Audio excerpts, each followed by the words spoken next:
পৃথিবী বড় ক্লান্ত আজ। কান পাতলে কি শুনতে পান? বাতাসে ভাসছে শোষিতের দীর্ঘশ্বাস। চারদিকে শুধু হাহাকার, রক্তপাত আর অবিচার। মানুষ আজ তার নিজের তৈরি করা সভ্যতার ধ্বংসস্তূপে বসে কাঁদছে। আকাশ ভারী হয়ে আছে মজলুমের কান্নায়। কিন্তু এই ঘোর অন্ধকারের কি কোনো শেষ নেই? এই জুলুমের কি কোনো বিচার নেই? আছে। প্রতিটি অন্ধকারের পরেই আসে সুবহে সাদিক। আর এই চরম হতাশার পৃথিবীতেই জন্ম নেবে এমন এক আলো, যার অপেক্ষায় প্রহর গুনছে পুরো মানব জাতি। তিনি কোনো সাধারণ মানুষ নন, তিনি শেষ জমানার এক অবিসংবাদিত নেতা। তিনি ইমাম মাহদী। ১৪০০ বছর আগে আরবের তপ্ত মরুভূমিতে দাঁড়িয়ে সর্বশ্রেষ্ঠ মানব, আমাদের প্রিয় নবী হজরত মোহাম্মদ সাল্লাল্লাহু আলাইহি ওয়াসাল্লাম এক অদ্ভুত ভবিষ্যতের কথা বলে গিয়েছিলেন। তিনি বলেছিলেন, এমন এক সময় আসবে যখন পৃথিবীতে ইনসাফ বা ন্যায় বিচার বলে কিছু থাকবে না। পুরো পৃথিবী ভরে যাবে জুলম আর অত্যাচারে। ভাইয়ের রক্তে রঞ্জিত হবে ভাইয়ের হাত। মানুষ সকালে ঈমানদার থাকবে তো বিকেলে ঈমান হারাবে। আজকের পৃথিবীর দিকে একবার তাকিয়ে দেখুন তো, চেনা লাগে কি সেই ভবিষ্যৎবাণী? উঁচু উঁচু ইমারত, সময়ের দ্রুত ছুটে চলা, ধনসম্পদের পাহাড়, কিন্তু অন্তরে শান্তি নেই। এই যখন হবে পৃথিবীর অবস্থা, ঠিক তখন যখন চারদিকে কেবলই হতাশা, তখন মহান আল্লাহ পাঠাবেন তার এক বিশেষ বান্দাকে। নবীজি সাল্লাল্লাহু আলাইহি ওয়াসাল্লাম কথা দিয়েছেন, পৃথিবীর আয়ু যদি আর মাত্র এক দিনও অবশিষ্ট থাকে, তবুও আল্লাহ সেই দিনটিকে দীর্ঘ করবেন, যতক্ষণ না আমার বংশের এক ব্যক্তি শাসনভার গ্রহণ করেন। তার নাম হবে আমার নামের মতো, তার পিতার নাম হবে আমার পিতার নামের মতো। হ্যাঁ, তিনি মোহাম্মদ বিন আবদুল্লাহ, ফাতেমা রাদিয়াল্লাহু আনহার বংশধর। তিনি সেই প্রতীক্ষিত ইমাম মাহদী। অনেকেই ভাবেন তিনি হয়তো আকাশ থেকে নেমে আসবেন, কিংবা ছোটবেলা থেকেই তার ভেতরে কোনো অলৌকিক ক্ষমতা থাকবে। না, ইমাম মাহদী হবেন একেবারেই আমাদের মতো একজন সাধারণ মানুষ।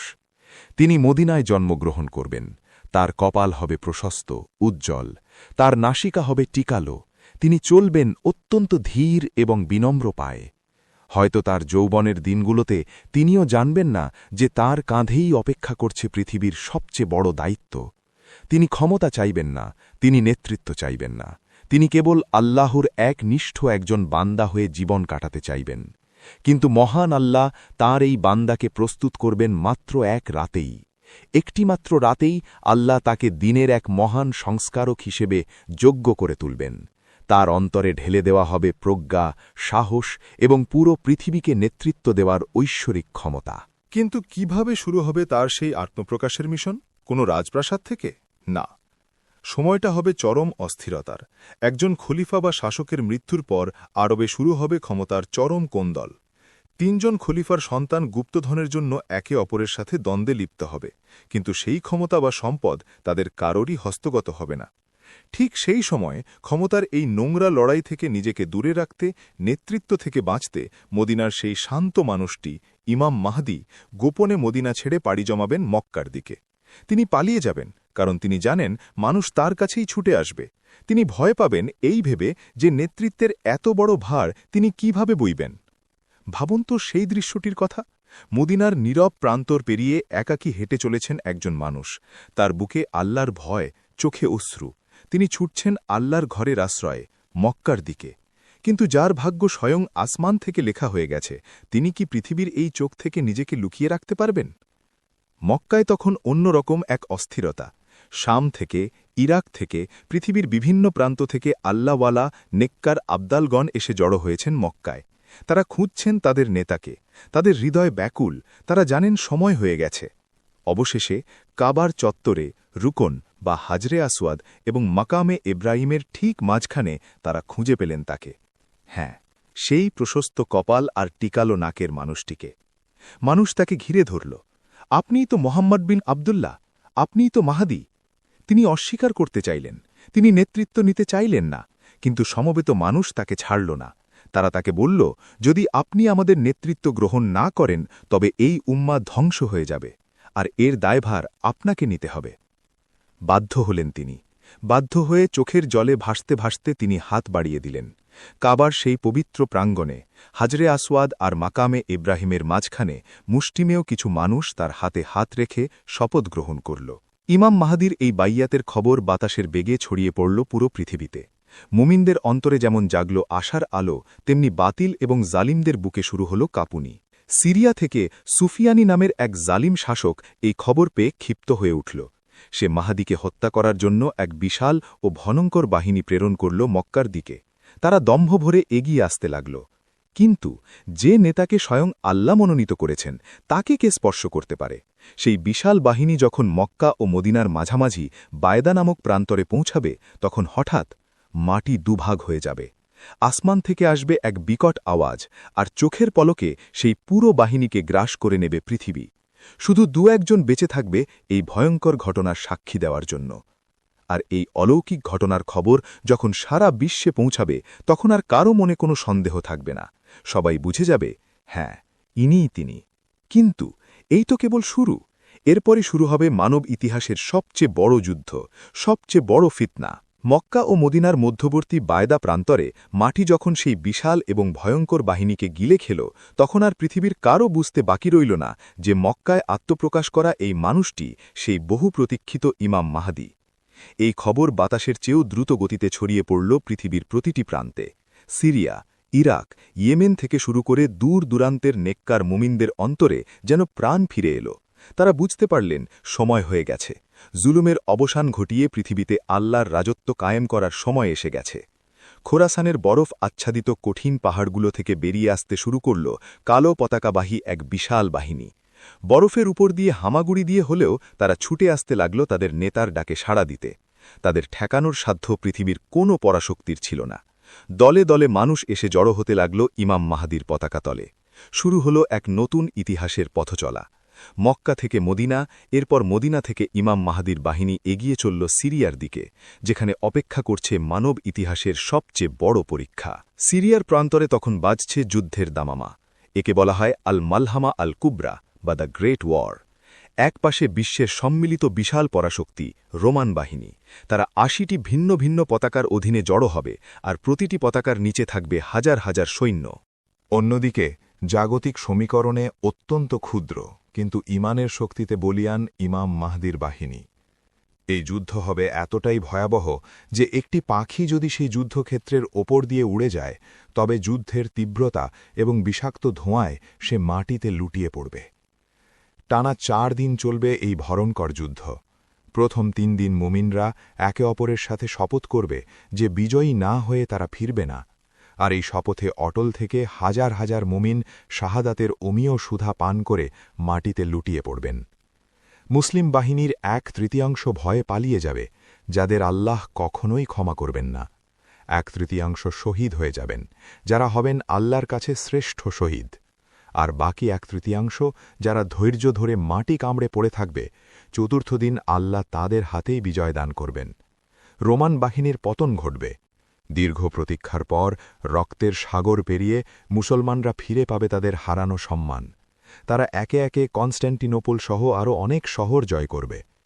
কিন্তু তাদের এই আনন্দের স্থায়িত্ব হবে খুবই অল্প সময়ের। যেই মুহূর্তে মুসলিম বাহিনী তাদের বিজয় উদযাপন করতে প্রস্তুতি নিচ্ছে, ঠিক তখনই তাদের কানে ভেসে আসবে এক ভয়ঙ্কর সংবাদ। কেউ একজন চিৎকার করে বলবে, তোমাদের পেছনে, তোমাদের পরিবার পরিজনের মাঝে দাজ্জাল চলে এসেছে। দাজ্জাল মানব সৃষ্টির শুরু থেকে কিয়ামত পর্যন্ত যার চেয়ে বড় ফিতনা, যার চেয়ে বড় পরীক্ষা আর পৃথিবীতে আসেনি। এক চোখ কানা, কপালে কাফির লেখা এই ভয়ঙ্কর সত্তা বের হয়ে আসবে পৃথিবীর বুকে। তার কাছে থাকবে এক হাতে জান্নাতের বিভ্রম, আরেক হাতে জাহান্নামের আগুন। সে মৃতকে জীবিত করার ভান করবে, আকাশ থেকে বৃষ্টি নামাবে, মাটিকে ফসল ফলাতে বাধ্য করবে। ক্ষুধার্ত এবং দুর্বল ইমানের মানুষগুলো একটু খাবার আর পানির আশায় তাকে খোদা হিসেবে মেনে নেবে। মাত্র ৪০ দিনের মধ্যে দাজ্জাল মক্কা ও মদিনা ছাড়া পুরো পৃথিবী চষে বেড়াবে। চারদিকে শুরু হবে চরম হাহাকার। মুমিনদের জন্য খাবার বলতে তখন শুধু থাকবে আল্লাহর জিকির। ইমাম মাহদি তার বাহিনীকে নিয়ে পিছু হটবেন সিরিয়ার দামেস্কে। তারা অবরুদ্ধ হয়ে পড়বেন। দাজ্জালের বিশাল বাহিনী তাদের চারপাশ থেকে ঘিরে ফেলবে। মনে হবে এই বুঝি সব শেষ। এই ফিতনা থেকে বাঁচার বুঝি আর কোনো উপায় নেই। সময়টা তখন ফজরের। দামেস্কের মসজিদে ফজরের আজান মাত্র শেষ হয়েছে।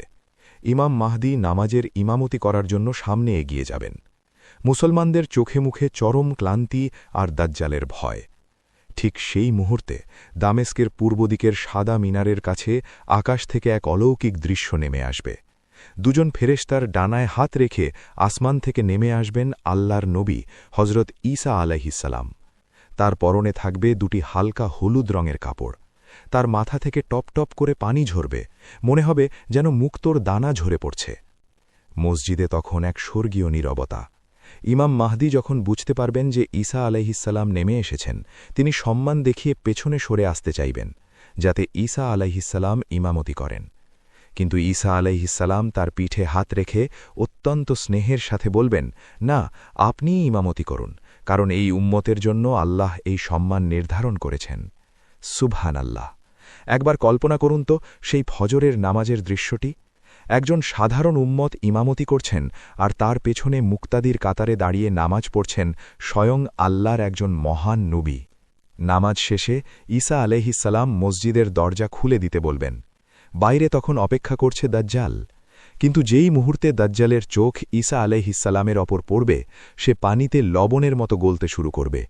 সে ভয়ে পালাতে শুরু করবে, কিন্তু আল্লাহর নবীর হাত থেকে তার নিস্তার নেই। ফিলিস্তিনের লুদ শহরের ফটকে ঈসা আলাইহিসসালাম তাকে ধরে ফেলবেন এবং তাকে হত্যা করবেন। শেষ হবে পৃথিবীর ইতিহাসের সবচেয়ে বড় ফিতনা। এরপর শুরু হবে এক সোনালী যুগ। ইমাম মাহদী এবং ঈসা আলাইহিসসালামের শাসনে পৃথিবী থেকে সমস্ত জুলুম, অবিচার আর হিংসা চিরতরে মুছে যাবে। পৃথিবীতে সম্পদ এত বেড়ে যাবে যে মানুষ জাকাত দেওয়ার জন্য কাউকে খুঁজে পাবে না। বাঘ আর ছাগল একসাথে পানি খাবে। বিষধর সাপের সাথে শিশুরা খেলা করবে, কিন্তু কেউ কাউকে আঘাত করবে না। পৃথিবী যেন তার সবটুকু সৌন্দর্য আর বরকত মানুষের জন্য উজাড় করে দেবে। দীর্ঘ এক কষ্টের পর পৃথিবী হাসবে এক অনাবিল শান্তির হাসিতে। কিন্তু দুনিয়া তো কারো চিরস্থায়ী ঘর নয়। এই সোনালী দিনগুলোও একসময় ফুরিয়ে যাবে। 7 বা 8 বছর ন্যায়ের শাসন প্রতিষ্ঠার পর সেই প্রশস্ত কপাল আর মায়াবী চেহারার মানুষটি, আমাদের প্রতীক্ষিত নেতা ইমাম মাহদী, তার রবের ডাকে সাড়া দিয়ে চিরবিদায় নেবেন। ঈসা আলাইহিসসালাম নিজে তার জানাজা পড়াবেন। মুসলমানদের কান্নায় সেদিন আকাশ বাতাস ভারী হয়ে উঠবে। যে মানুষটি নিজের পুরো জীবন বিলিয়ে দিয়েছিলেন এই উম্মতকে অন্ধকারের অতল গহ্বর থেকে টেনে তোলার জন্য, তিনি ঘুমিয়ে পড়বেন মাটির নিচে। ভাবুন তো, আজ আমরা কতটা অসহায়। আমাদের চারদিকে রক্ত, কত জুলুম। আমাদের ফিলিস্তিনের ভাই বোনেরা কাঁদছে। পৃথিবীর আনাচে কানাচে মজলুমের আর্তনাদ। আমরা হয়তো সেই মাহদীর দেখা পাব